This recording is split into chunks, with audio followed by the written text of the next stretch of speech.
2018 Ford F-150.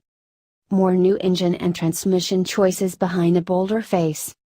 The Ford F-150 inherits three newer updated engines, a more handsome face, and more available active safety technologies for 2018.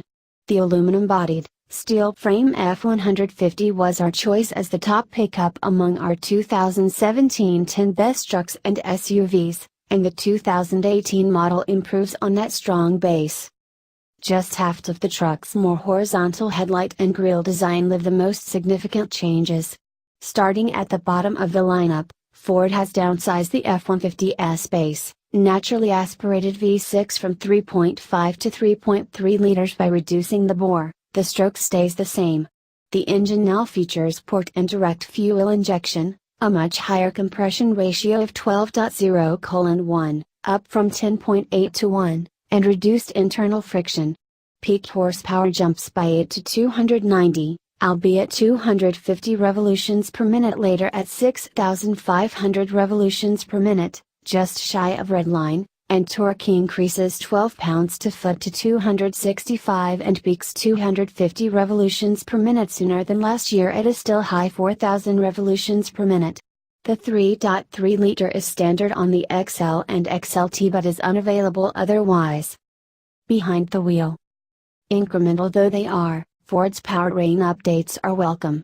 The 2.7-liter EcoBoost V6 is now even more appealing, thanks to its punchier torque and the wider ratio spread of the 10-speed versus the old 6-speed. The small 6-cylinder sounds great under load, too, and emits a satisfying turbo whistle when the driver really sticks the spurs to it. Traditionalists, for whom Ford continues to offer the 5.0-liter V8, likely will be more pleased by the continued availability of the big, naturally aspirated engine than concerned about the marginal improvements to its performance. It feels much the same as before, meaning its low-end torque isn't as satisfying or as early to arrive as the EcoBoost engines, which match or outgun it in this regard. Still, there's no beating the 5.0's muscle car soundtrack and linear, old-school power delivery that builds thrust to a crescendo near redline. As we noted in our test of the 2017 F-150 with the 3.5-liter EcoBoost and this same 10-speed, with so many gears to choose from and the ability to lock, unlock, and even partially lock its torque converter to maximize efficiency or to smooth over a shift, the transmission can stay busy no matter which engine it's bolted to. For the most part, one must consult the comically long string of digits from 1 to 10 displayed in the gauge cluster to track the transmission's behavior. In normal driving, the transmission skips gears when accelerating and decelerating to avoid shift pileups, and it runs sequentially through every single gear only under full throttle or when driven gently, as during, say, the EPA's fuel economy testing procedures. Busy also describes the 6-speed automatic attached to the new 3.3-liter V6, although for different reasons. Lacking the broad and flat torque curve of its turbocharged siblings, the V6 forces the 6-speed to shift often to keep up momentum. We drove two F-150s with that engine, a stripped-out two-wheel drive, extended cab F-150 XL and a four-wheel drive, crew cab XLT.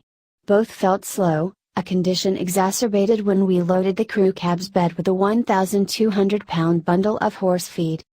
We suspect that Ford's decision to go with the 6-speed in the base trim is its way of keeping the opening price as low as possible. As it is, the 6-speed makes the most of the V6's output, the larger gaps between its ratios enabling the engine to wind out a little more. Its sport mode, in addition to a traditional tow-haul mode, is even snappier, usefully hanging onto lower gears, reducing the need to dip further into the throttle when encountering hilly terrain. Lead-footing the 3.3-liter has two unfortunate consequences.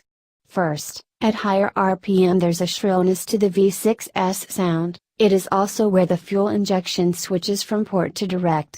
Second, all that revving probably doesn't help fuel economy, rendering its better EPA ratings more of a theoretical than a real-world advantage. To be fair to the updated base engine, the old 3.5-liter was just as bulky. Fortunately, Ford makes it easy and affordable to upgrade to the far better and more powerful EcoBoost engines or the V8, and we recommend every F-150 buyer do so. We'll confirm Ford's claims of higher efficiency, and see how much quicker the updated engines are, when we run the 2018 F-150S variants through our regimen of instrumented tests. Minor updates elsewhere. As for the rest of the truck, Ford has left well enough alone. The existing F-150S interior carries over to 2018, sans any changes beyond a few new color schemes and a classy Kingsville upgrade for the King Ranch model. Now there's an onboard 4G LTE data connection with a Wi-Fi hotspot for the optional Sync 3 infotainment system. Even top dog F-150S with 21 and 22-inch wheels ride well. And while the Ford isn't as buttoned down during hard driving as General Motors' well-sorted Silverado and Sierra trucks, its excellent driving position and forward side lanes make it easier to maneuver. For the first time, the F-150 offers adaptive cruise control that can bring the truck to a complete stop in traffic and accelerate again, provided each stop lasts fewer than 3 seconds. Ford collision warning with pedestrian detection and automated emergency braking also join the roster.